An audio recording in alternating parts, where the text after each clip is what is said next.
Oke, judul udah oke, latar belakang juga udah beres. Pas masuk bab 3, metodologi penelitian, langsung blank, berhenti total. Ini bukan karena kamu malas loh ya, tapi karena ada satu keraguan besar di kepala. Ini metode yang gue pilih udah beneran pas belum ya? Atau jangan-jangan cuma asal comot aja biar cepet kelar? Kalau kamu pernah ngerasain ini, tenang, kamu nggak sendirian kok. Bab 3 ini emang titik kritis, di mana banyak banget mahasiswa mulai main tebak-tebakan. Lihat skripsi senior, ikut-ikutan teman, atau milih metode yang katanya paling gampang dan cepat diacah sama dosen. Nah, justru disinilah sumber masalahnya. Gini, isu utamanya tuh sebenarnya bukan soal metode mana yang paling benar atau paling salah. Nggak ada tuh yang namanya metode paling super. Masalahnya tuh jauh lebih fundamental.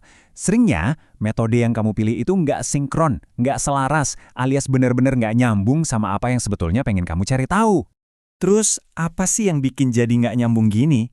Jawabannya simpel, seringnya karena pola pikir kita dari awal udah kebalik. Kita memulai perjalanan penelitian ini dari pertanyaan yang salah, yang akhirnya malah bawa kita ke jalan buntu. Coba deh lihat bedanya. Ini nih, aha momennya. Kita tuh sering banget, mungkin kamu juga, mulainya dari kolom yang kiri. Aduh, pusing, pakai metode apa ya? Padahal, seharusnya kita tuh mulainya dari kanan. Tanya ke diri sendiri dulu. Tunggu, sebenarnya aku tuh pengen ngelihat apa sih dari masalah ini? Kelihatan kan bedanya? Begitu pertanyaan ini kejawab, percayalah, metodenya tuh bakal ngikutin sendiri. Gini deh, bayangin metode itu kayak kacamata atau mikroskop. Itu cuma alat bantu. Kamu kan nggak mungkin pakai mikroskop buat ngelihat bintang atau pakai teleskop buat ngelihat bakteri. Aneh banget kan? Nah, sama persis. Metode itulah yang harus nurut sama pertanyaan penelitianmu, bukan pertanyaanmu yang dipaksa-paksalin biar cocok sama satu metode tertentu. Oke, biar lebih gampang, begitu kamu udah tahu mau ngelihat apa, biasanya kamu akan otomatis masuk ke salah satu dari 3 jalur utama penelitian ini. Yuk kita bedah satu persatu. Jalur yang pertama, kuantitatif. Nah, kamu ada di jalur ini kalau pertanyaan di kepala kamu tuh bunyinya kayak gini. Seberapa besar pengaruhnya? Apakah ada hubungannya? Intinya, kamu tuh lagi nggak nyari cerita yang mendalam, tapi kamu lagi nyari pola yang bisa diukur pakai angka. Simpelnya gini, kuantitatif itu adalah jalur di mana kamu pengen melihat sebuah fenomena lewat kacamata angka. Fokusnya jelas banget, yaitu untuk menghitung, membandingkan, dan menemukan adanya hubungan statistik atau enggak.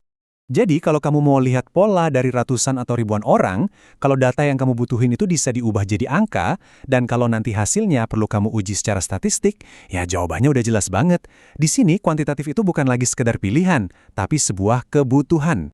Lanjut, jalur kedua, kualitatif. Gimana kalau pertanyaanmu tuh lebih personal, lebih dalam? Bukan lagi soal berapa banyak, tapi lebih ke bagaimana sih pengalaman mereka? Atau kenapa ya mereka bisa memaknai suatu kejadian dengan cara seperti itu?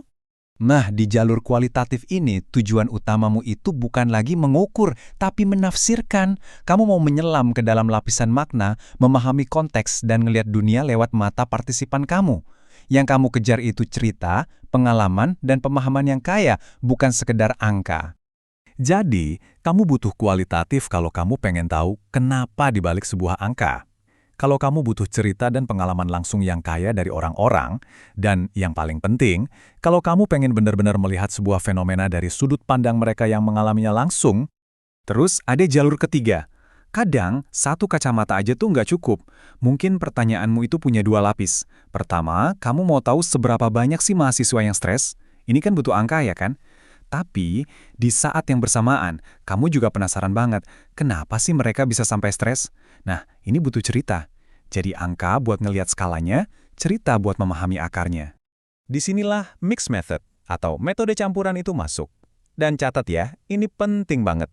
Pakai metode campuran itu bukan biar kelihatan keren atau canggih, bukan. Kamu pakai ini karena pertanyaan penelitianmu emang beneran kompleks dan butuh 2 lensa sekaligus biar bisa menjawabnya secara tuntas. Oke, sekarang waktunya kita sedikit introspeksi nih. Coba kita cek, jangan-jangan metode yang lagi kamu pakai sekarang itu sebenarnya nggak nyambung. Aku kasih beberapa tanda bahaya yang jelas banget ya. Coba deh jawab jujur. Pertama, kalau ditanya dosen, kenapa pakai metode ini? Jawabanmu cuma, ya ngikut senior gu. Nah, itu tanda pertama.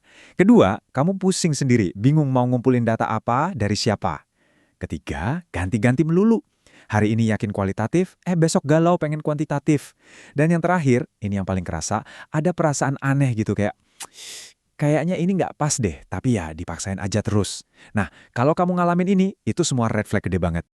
Eits, tapi tenang, jangan panik dulu. Ada kok cara praktis buat keluar dari kebingungan ini. Aku punya formula sederhana. Cuma 4 langkah aja buat mengunci metode yang paling pas buat penelitian kamu. Gini caranya. 1. Tulis pertanyaan utamamu dalam satu kalimat sederhana. Aku ingin mengetahui. 2.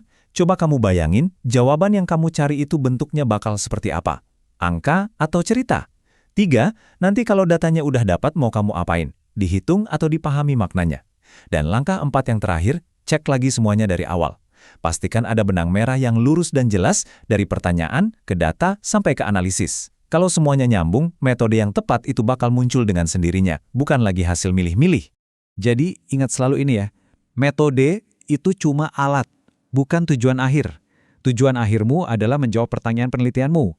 Kalau kamu fokus ke sana, milih alat yang tepat itu bakal jadi jauh lebih gampang dan terasa pas. Nah, sebelum kita selesai, coba deh lupakan dulu soal metode, soal bab, atau format skripsi.